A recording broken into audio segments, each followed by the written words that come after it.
Tanggul penahan air Kali Citarum yang berada di Kampung Bendungan Desa Pantai Bakti Kecamatan Muara Gembong, Kabupaten Bekasi, Jawa Barat jebol pada Selasa dini hari. Warga yang tengah beristirahat panik dan histeris setelah mengetahui tanggul jebol dan air mulai memasuki pekarangan. Sementara rumah yang berdekatan dengan tanggul terendam 1 hingga 1,5 meter. Di Karawang, Jawa Barat, banjir setinggi 1 hingga 2 meter juga masih menggenangi permukiman. Ribuan orang juga masih bertahan di pengungsian. Banjir ini sudah terjadi sejak 3 hari terakhir. Masih ada 17 desa yang tergenang air yang tersebar di 6 kecamatan dengan daerah paling parah berada di Kecamatan Teluk Jambe Barat dan Timur. Yang terparah ini ya memang sekitaran Karangligar, Sukamakmur, Purwadana ya, sana yang dekat daerah aliran sungai Cidawolong dan Citarum serta Cibeet ya. Sana mungkin masih ada yang terendam masih 2,5 meter. 2,5 meter ya Pak ya. Daerah Desa Karangligar, Desa Sukamakmur, Purwadana. Cuaca ekstrim yang terjadi di sejumlah wilayah di Jawa tak hanya mengganggu aktivitas sehari-hari warga, namun rel kereta api jarak jauh di Pekalongan pun terganggu. Akibatnya, jadwal perjalanan banyak yang tertunda hingga dibatalkan. Ketidakjelasan waktu keberangkatan membuat penumpang kereta api Majapahit rute Malang-Jakarta yang melewati jalur utara terpaksa turun di tengah perjalanan setelah sempat menunggu selama 10 jam lebih. Setiap stasiun aja berhenti itu sekitar 5 jam. Sampai sekarang? Sampai sekarang terus berhenti di stasiun selanjutnya itu butuh 3 jam lebih. Jadi kereta jalan menuju stasiun berikutnya sekarang kita tunggu 3 jam, kereta jalan 5 menit, berhenti lagi sekarang. Melanjutkan perjalanan pakai travel atau slow. Hingga Selasa siang, perjalanan kereta di wilayah Daop 8 Surabaya masih terganggu, meski jalur di Pekalongan, Jawa Tengah sudah bisa dilalui. Masih ada pembatalan 1 perjalanan dan 3 kereta terlambat tiba. Sebelumnya, dari hari Jumat hingga Senin kemarin sudah ada 5 jadwal keberangkatan yang dibatalkan di wilayah Daop 8 Surabaya. Untuk dampaknya sendiri di Daop 8 itu masih ada 3 kereta api yang keberangkatan dari arah barat menuju Daop 8 Surabaya yang mengalami keterlambatan kedatangan. Keterlambatan kedatangannya rata-rata di 52 menit. Jadi memang sudah lebih baik dibandingkan 2 hari terakhir yang bisa mencapai lebih dari 400 menit. Nah, itu sebuah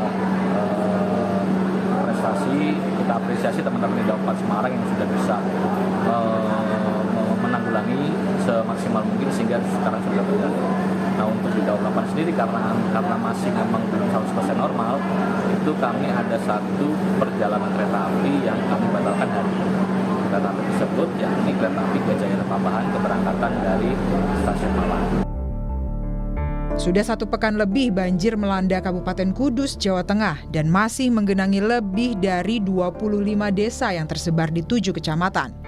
Salah satu yang terparah ada di Desa Jetis, Kapuan. Hampir seluruh area tergenang banjir. Untuk mengurangi ketinggian air, pemerintah sudah memfungsikan seluruh pompa yang ada di kolam retensi. Namun, butuh waktu lama untuk mengurangi genangan karena volume air yang cukup tinggi. Hari ini alhamdulillah agak surut sedikit antara 5 sampai 10 cm.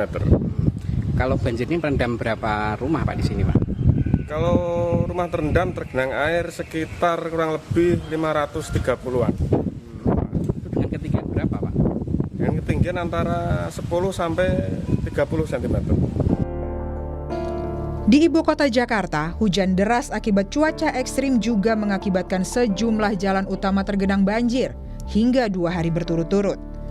Gubernur DKI Jakarta Pramono Anung menyatakan, banjir yang terjadi di Jakarta pada Minggu hingga Senin pagi tak hanya dikarenakan cuaca ekstrim, melainkan juga karena adanya banjirop. Untuk mengurangi genangan, Pemprov DKI Jakarta menyiapkan 1.200 pompa mobile, stasioner, dan pompa dari PUPR agar mempercepat penurunan debit air di jalan dan permukiman. Jadi memang hari Sabtu Minggu itu curah hujannya tertinggi selama 1 tahun, hampir 1 tahun saya menjabat sebagai Gubernur Jakarta. Bahkan di 8 titik di Jakarta Utara yang kita monitor, kita pasangin untuk curah hujan, itu ada yang sampai dengan 280, ada yang 260 di 8 titik. Jadi artinya selama ini di Jakarta hampir jarang sekali di atas 200. Kemarin di 8 titik itu semuanya di atas 200. Hujan berlangsung kurang lebih 8 jam. Dan banjir memang yang pengaruhnya paling besar itu ada di Jakarta Utara yang paling utama. Dan kemudian baru surut semuanya itu di hari Senin pagi, jam 7 pagi. Tak hanya menyiagakan pompa, Pemprov DKI Jakarta juga telah melakukan modifikasi cuaca sejak pekan lalu selama 1 bulan. Jadi untuk cuaca ekstrim kami mengantisipasi modifikasi cuaca terus kami lakukan 1 bulan ini sepenuhnya. Kemarin juga ada pertanyaan anggarannya dari mana? Anggarannya sudah dimasukkan di dalam anggaran APBD tahun 2026. Karena memang kami selalu secara ilmiah menggunakan data BMKG untuk hal itu.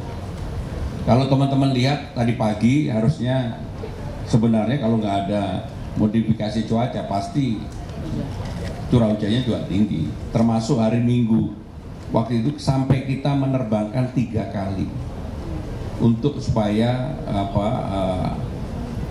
awannya itu bergeser. Banjir di Jakarta yang terjadi selama 1 pekan terakhir mayoritas terjadi di wilayah utara Jakarta. Dengan banjir yang terjadi di jalan utama sempat mengakibatkan kemacetan di sejumlah titik. BMKG juga menyebut potensi cuaca ekstrim yang terjadi di wilayah selatan Indonesia masih akan terjadi hingga pekan depan. Tim Liputan, Kompas TV.